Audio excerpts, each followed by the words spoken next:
গোমাংস সম্পূৰ্ণৰূপে বন্ধ কৰক 100% গোমাংস বন্ধ কৰিলেহে গৰু চুৰি কমিব মুছলমান যুৱকে এই মুহূৰ্তত কৰিছে ডাঙৰ মন্তব্য গৰু চুৰত অতিষ্ঠ হৈ পৰিছে একাংশ মুছলমান লোকৰ ঘৰৰ পৰাও গুহালি খালি কৰি চুৰে লৈ গৈছে গুধন ইয়াৰ পিছতে মুছলমান যুৱকে মন্তব্য কৰিছে যে নিষিদ্ধ মাংসৰ বাবে বৃদ্ধি পাইছে গৰু চুৰ আৰু গৰু চুৰ যদি বন্ধ হ'ব লগা হয় তেন্তে তাৰ পূৰ্বে বন্ধ কৰিব লাগিব নিষিদ্ধ মাংস গুধনৰ আজি চুৰি কাৰ্য হে চুৰি কাৰ্য বন্ধ কৰিবৰ বাবে প্ৰথমে গোমাংস নিষিদ্ধ কৰক চৰকাৰে তাৰ পিছতে গৰু চুৰি বন্ধ হ'ব এবাৰ মুছলমান যুৱকে গোমাংস নিষিদ্ধক লৈ গোমাংস বন্ধ কৰাক লৈ আগবঢ়ালে ডাঙৰ মন্তব্য এই মুহূৰ্তৰ এটা ডাঙৰ খবৰ চৰকাৰে নিষিদ্ধ ঘোষণা কৰা গোমাংস বন্ধৰ দাবী তুলিলে এবাৰ মুছলমানে গোমাংস সম্পূৰ্ণৰূপে বন্ধ কৰক নিষিদ্ধ মাংসৰ বাবে চুৰি বৃদ্ধি হৈছে গৰু চুৰি বৃদ্ধি হৈছে ৰাজ্যত মুছলমান যুৱকে গোমাংস বন্ধৰ বৃহৎ দাবী তুলিছে গৰু চুৰৰ এই সন্ত্ৰাসৰ বাবে এতিয়া অতিষ্ঠ হৈছে হিন্দু মুছলমান সকলো নিষিদ্ধ মাংসৰ বাবে গৰু চুৰত নামিছে একাংশ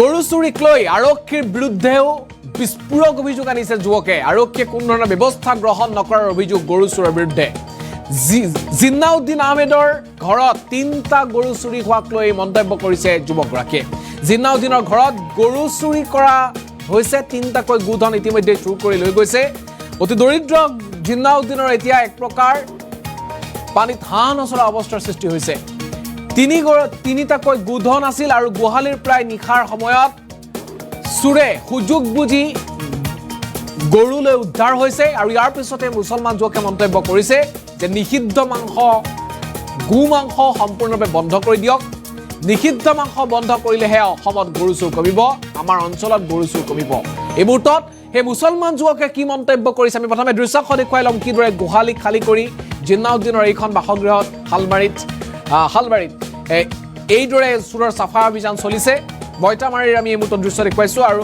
এইদৰে এতিয়া গৰু চুৰৰ সন্ত্ৰাসক লৈ নিষিদ্ধ মাংস বন্ধ কৰাৰ দাবী তুলিছে মুছলমান যুৱকে এইদৰে ৩টাকৈ গোধন লৈ যোৱাৰ পিছত অতিকৈ আৰ্থিকভাৱে পিছপৰা জিন্নাউদ্দিনৰ ঘৰত হাঁহ নচৰা অৱস্থা এক প্ৰকাৰ বিপদত পৰিছে জিন্নাউদ্দিন নিশায়ে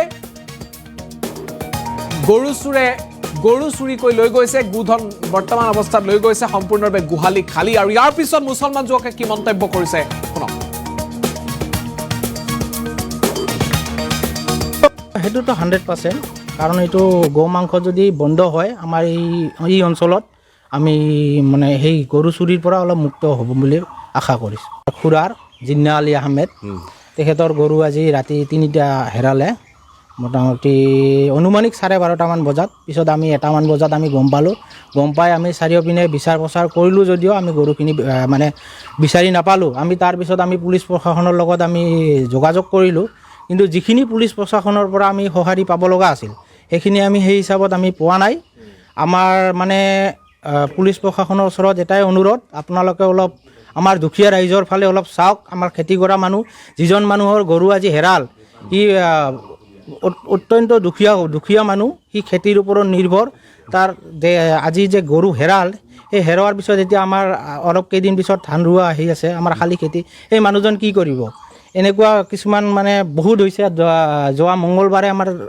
গাঁৱৰ ওচৰৰে তালগুৰিত হেৰাইছে যে পুলিচ প্ৰশাসনৰ ওচৰত এটাই অনুৰোধ আপোনালোকে অলপ নজৰ কৰক আপোনালোকে অলপ চাওক আমাৰ দুখীয়া মানুহক যাতে এই গৰু চুৰিৰ পৰা মুক্তি দিয়ে তাৰ কাৰণে আমি পুলিচ প্ৰশাসনৰ ওচৰত এটা অনুৰোধ থাকিল আৰু লগতে চৰকাৰকো এটা অনুৰোধ কৰোঁ যে দুখীয়া মানুহ যিবিলাকৰ এনেকৈ ক্ষয় ক্ষতি হৈ আছে গৰু হেৰাই গৈছে চৰকাৰে অলপ কিবা এটা সুবিধা যদি কৰি দিয়ে মুখ্যমন্ত্ৰী মহোদয় তেতিয়া আমি নথৈ আনন্দিত হ'ম আহিছিলে ৰাতি মোটামুটি 2:30মান বজাত আহিছিলে মোৰ নাম জিন্নাউদ্দিন আহমেদ ঘৰ শালবাৰী মোৰ মানে যোৱা ৰাতি গৰু 4টা গোহালিৰ পৰা ওলাইছিল 3টা লৈ গৈছে এটা মানে ৰৈ গৈছে আগতে চুৰ হোৱা নাই কিন্তু এই আগষ্ট ছেপ্টেম্বৰ মাহত 2 দিন মই মানে শব্দ পাইছোঁ তুমি গুচি গৈছে এই গাঁৱতে আগতে চুৰ হৈছে আগতে মানে তেওঁ বোলে মানুহ ওলানি আগত মানে এটা আগষ্টত 2টা গৰু মানে গোহালিৰ দৰ্জা কাটি লৈ গৈছে আৰু মাঘ বিহুৰ টাইমত গেছৰ দিনালানি 3টা লৈ গৈছে এই ইয়াৰ আগত মানে এই যে তালগুৰিত দামোলান নিৰ্বেণ মনমৰ আজি বোধহয় 4 দিনমান হ'ল নেকি, তাও 4টা লৈ গৈছে। মানে এই ধরনের ঘটনা এতে ঘটিয়ে থাকে। আর ইয়াতে একটা হল কথা, এর আগতে যেটা গিয়াসুদ্দিনের লাইন চলি গেছে, এদিনও কিন্তু লাইন নাছিল, দিন গোটাই রাতি। আর আজি যোৱা ৰাতিও লাইন নাছিল। এইটো লাইন ক'ত কাটিছে, লাইন মাজে মাজে কাটাৰ পাছত আমাৰ কিন্তু জনসাধাৰণ কিন্তু বহুত ক্ষতি হয়। আমাৰ ইনভাৰ্টাৰ নাই, গতিকে লাইনটো মোৰ গোটাই গোৱাবাৰী বা চাৰিওফালে গোটাই লাইন আছিল, কিন্তু লাইন কালিকা অন্ধকাৰ আছিল। আৰু মোৰ ঘৰৰ লাইন যেতিয়া এনৰপ উটাকো বন্ধ কৰি থৈছে দরজার। আর দরজা মানে দরজা লানি সেকালা লানি কোনা কাটিয়া গোহালির লাগানি তালা লানি শিকল কাটি নিয়ে গেছে, 3টা লৈ গেছে। আর এটা মানে মোর যে খেলের লালি ভরাল আছে, ভরাল গুড়িতে পাইছোঁ, এটা নিব পৰা নাই। আৰক্ষী পাত্ৰাটো এখনো উমি আমাৰ কোনো পোহৰা এৰ আগতে কোনো কালিকে খবৰ কৰাতে আইছে। আৰু এটা একটা ঘটনা হৈছে, আমাৰ এই ভিডিবি কোনো গুৰুত্ব দেওয়া নাই। তো সেইটোতো 100%, কাৰণ এইটো গো মাংস যদি বন্ধ হয় আমাৰ এই অঞ্চলত আমি মানে সেই গৰু চুৰিৰ পৰা অলপ মুক্ত হ'ব বুলি আশা কৰিছোঁ। খুৰাৰ জিন্না আলী আহমেদ, তেখেতৰ গৰু আজি ৰাতি 3টা হেৰালে, মোটামুটি অনুমানিক 12:30মান বজাত। পিছত আমি 1টামান বজাত আমি গম পাই আমি চাৰিওপিনে বিচাৰ প্ৰচাৰ কৰিলোঁ, যদিও আমি গৰুখিনি মানে বিচাৰি নাপালোঁ। আমি তাৰপিছত আমি পুলিচ প্ৰশাসনৰ লগত আমি যোগাযোগ কৰিলোঁ, কিন্তু যিখিনি পুলিচ প্ৰশাসনৰ পৰা আমি সঁহাৰি পাব লগা আছিল সেইখিনি আমি সেই হিচাপত আমি পোৱা নাই। আমাৰ মানে পুলিচ প্ৰশাসনৰ ওচৰত এটাই অনুৰোধ, আপোনালোকে অলপ আমাৰ দুখীয়া ৰাইজৰ ফালে অলপ চাওক। আমাৰ খেতি কৰা মানুহ, যিজন মানুহৰ গৰু আজি হেৰাল, সি অত্যন্ত দুখীয়া মানুহ, সি খেতিৰ ওপৰত নিৰ্ভৰ। তাৰ আজি যে গৰু হেৰাল, সেই হেৰোৱাৰ পিছত এতিয়া আমাৰ অলপ কেইদিন পিছত ধান ৰোৱা আহি আছে, আমাৰ শালি খেতি, সেই মানুহজন কি কৰিব?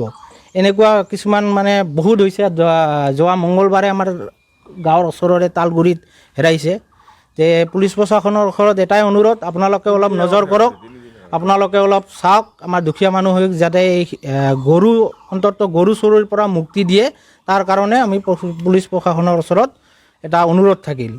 আৰু লগতে চৰকাৰকো এটা অনুৰোধ কৰোঁ যে দুখীয়া মানুহ যিবিলাকৰ এনেকৈ ক্ষয় ক্ষতি হৈ আছে, গৰু হেৰাই গৈছে, চৰকাৰে অলপ কিবা এটা সুবিধা যদি কৰি দিয়ে মুখ্যমন্ত্ৰী মহোদয়, তেতিয়া আমি নথৈ আনন্দিত হ'ম। আহিছিলে ৰাতি মোটামুটি 2:30মান বজাত আহিছিলে। মোৰ নাম জিন্নাউদ্দিন আহমেদ, ঘৰ শালবাৰী। মোৰ মানে যোৱা ৰাতি গৰু 4টা গোহালিৰ পৰা ওলাইছিল, 3টা লৈ গৈছে, এটা মানে ৰৈ গৈছে। আগতে চুৰ হোৱা নাই, কিন্তু এই আগষ্ট ছেপ্টেম্বৰ মাহত 2 দিন মই মানে শব্দ পাইছোঁ, শব্দ পাই তুমি গুচি গৈছে। এই গাঁৱত আগতে চুৰ হৈছে, আগতে মানে তেওবলি মানুহৰ লানি আগত মানে এটা আগষ্টত 2টা গৰু মানে গোহালিৰ দৰজা কাটি লৈ গৈছে। আৰু মাঘ বিহুৰ টাইমত গিয়াসুদ্দিনেৰ লাইনে 3টা লৈ গৈছে। এই ইয়াৰ আগত মানে এই যে তালগুৰিত দামোলান নিৰ্বেণ মনমৰ লাইনে আজি বোধহয় 4 দিনমান হ'ল নেকি, তাও 4টা লৈ গৈছে। মানে এই ধরনের ঘটনা এতে ঘটিয়ে থাকে। আর ইয়াতে একটা হল কথা, এর আগতে যেটা গিয়াসুদ্দিনের লাইন চলি গেছে, এদিনও কিন্তু লাইন নাছিল, দিন গোটাই রাতি। আর আজি যোৱা ৰাতিও লাইন নাছিল। এইটো লাইন ক'ত কাটিছে, লাইন মাজে মাজে কাটাৰ পাছত আমাৰ কিন্তু জনসাধাৰণ কিন্তু বহুত ক্ষতি হয়। আমাৰ ইনভাৰ্টাৰ নাই, গতিকে লাইনটো মোৰ গোটাই গোৱাবাৰী বা চাৰিওফালে গোটাই লাইন নাছিল, কিন্তু লাইন কালিকা অন্ধকাৰ আছিল। আৰু মোৰ ঘৰৰ লাইন যেতিয়া এনৰপ উটাকো বন্ধ কৰি থৈছে দরজার। আর দরজা মানে দরজা লানি সেকালা লানি কোনা কাটিয়া গোহালির লাগানি তালা লানি শিকল কাটি নিয়ে গেছে, 3টা লৈ গেছে। আর এটা মানে মোর যে খেলের লালি ভরাল আছে, ভরাল গুড়িতে পাইছোঁ, এটা নিব পৰা নাই। আৰক্ষী পাত্ৰাটো এখনো উমি আমাৰ কোনো পোহৰা এৰ আগতে কোনো কালিকে খবৰ কৰাতে আইছে। আৰু এটা একটা ঘটনা হৈছে, আমাৰ এই ভিডিবি কোনো গুৰুত্ব দেওয়া নাই। তো সেইটোতো 100%।